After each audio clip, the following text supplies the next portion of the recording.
و انتظار بهار در سراب یأس گم میشود.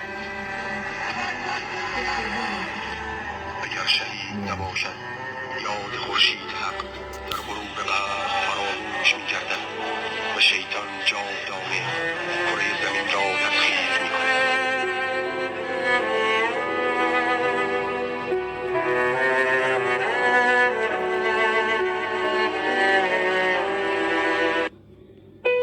اگر شهید نباشد خورشید طلوع نمی‌کند و زمستان سپری نمی‌شود.